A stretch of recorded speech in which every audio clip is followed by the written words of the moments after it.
জীবন কত বিচিত্র না। আমরা যখন কারো কাছ থেকে দুঃখ কষ্ট পাই তখন আসলে অনেক বেশি কান্না করি, মন খারাপ করি। তার বিপরীতে যখন আমরা কারো কাছ থেকে ভালোবাসা সম্মান পাই তখনও আমরা আবেগে আপ্লুত হয়ে কান্না করে দিই। অনেক আনন্দেও মানুষের কান্না চলে আসে। আমি অনেক সূক্ষ্ম সূক্ষ্ম জিনিসে অনেক বেশি ভালোবাসা খুঁজি, অনেক বেশি ভালোবাসা পাই। এই মাছের গল্পটা পরে বলছি। হ্যালো ভিউয়ার্স, আসসালামু আলাইকুম। আশা করি সবাই ভালো আছেন। আলহামদুলিল্লাহ আমিও ভালো আছি। এই যে বাবার বাড়ি থেকে এতগুলো কাঁঠাল এনেছি, এটি বাবার বাড়ি শ্বশুর বাড়ি দুই জায়গা থেকে মিলিয়েই আসলে এই কাঁঠালগুলো ডাকাতে আনতে কত কাঠখোট পোহাতে হয়েছে। ভালোবাসার মানুষেরা আসলে এগুলো আমার বাসা পর্যন্ত পৌঁছে দিয়েছে। এই কাঁঠালগুলোর মধ্যে অনেক ভালোবাসা জড়িয়ে আছে। আর কাঁঠালগুলো আপনাদের ভাইয়া ভেঙে দিচ্ছে, কারণ আমি কাঁঠালের আঠাকে অনেক বেশি ভয় পাই। যাই হোক, এই মাছের গল্প করছিলাম। মাছগুলো একদম জ্যান্ত তাজা লাফানো মাছ ছিল।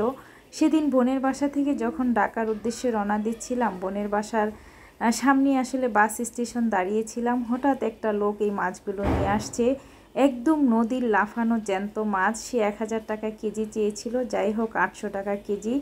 আমার বাপ জানি মাছগুলো দেখে মাছগুলো আমার জন্য কিনে সে একটা শপিং ব্যাগে করে আমাকে দিয়ে দিয়েছে।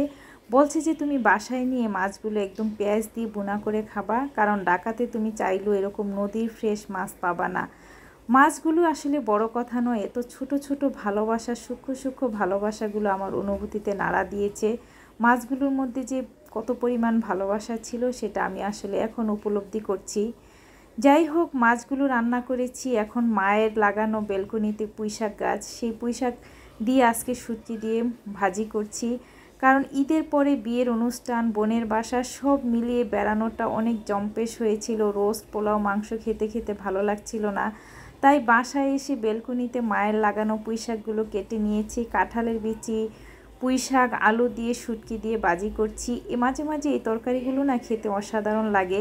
একঘেয়েমি রোস্ট পোলাও যেমন খেতে ভালো লাগে না, আবার একঘেয়েমি শাক সবজি ভর্তা খেতেও ভালো লাগে না।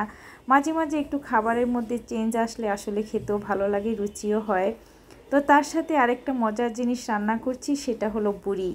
ঈদের যেই বুড়িটা ছিল, আসলে বুড়িটা কিছু আমার ছোটো বোনকে দিয়ে দিয়েছিলাম, আর কিছু আমি রেখে দিয়েছি। তো বুড়িগুলো নিয়েছিলাম আমি পেঁয়াজ দিয়ে ভুনা করব, কারণ এটা কয়েকটা জাল করে ফ্রিজে রেখে দিয়েছিলাম।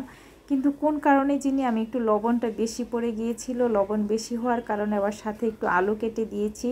ভেবেছিলাম যে এটা পেঁয়াজ দিয়ে ভুনা করব, কিন্তু লবণ বেশি হওয়ার কারণে একটু আলু দিয়েছি। আলু দিলেও ভালো লাগে, টেস্ট হয়। যাই হোক, বুড়িটাও মজা করে ভুনা করে নিচ্ছি। আমি অনেক বেশি পছন্দ করি বুড়ি, আমার ময়না পছন্দ করে না, কিন্তু আপনাদের ভাইয়া পছন্দ করলেও সে কখনো কিনে আনতে চায় না। আরেকটা মজার একটা ভালোবাসার গল্প বলি। এই কদবেলগুলো গত বছরের আমার ছোটো বোন ডিপ ফ্রিজে রেখে দিয়েছিল। কিসমত আর রিজিক এমন একটা জিনিস, সেদিন ভিডিওতে আপনাদের সাথে শেয়ার করেছিলাম এই কদবেলগুলো, কিন্তু এটা ভর্তা করে খাওয়া হয়নি। আজকে এটা ভর্তা করছি। কদবেলগুলো মানে ফেটে ভাঙানোর পর এত সুন্দর গ্রান আসছিল, মনে হচ্ছিল যেন এখনই গাছপাড়া সিজনের কদবেল। মনেই হচ্ছিল না যে এটা ডিপ ফ্রিজে রেখে দিয়েছি। এটা ভর্তা করতে আমার ছোটো বোন বলে দিয়েছিল যে আপু এটাতে একটু চিনি দিয়ে ভর্তা করবা, তাহলে ভর্তাটা আঠালো হবে, টেস্ট হবে বেশি। আমি আসলে যে কোনো ভর্তাতে চিনি দিয়ে খেতে পছন্দ করি, কিন্তু আমার মেয়েরা একদমই কোনো ভর্তাতে চিনি দিলে তারা পছন্দ করে না। তো সেজন্য ভর্তা করে তাদের জন্য এক সাইড করে রেখে দিয়ে আমার টুকুতে আমি একটু চিনি মিক্সড করে খাবো, কারণ কদবেলে একটু চিনি দিলে ভর্তাটা আঠালো হয়, মজা লাগে। আর এটাই বলি ভালোবাসা। রিজিক আর ভালোবাসা এমন একটা জিনিস, গত বছরের কদবেল এই বছর যে আমার কিসমতে আছে সেটা আমি নিজেও জানি না। সে ফ্রিজ থেকে বের করে আসার সময় দিয়ে দিয়েছে। একটা ভর্তা করা ছিল আর দুইটা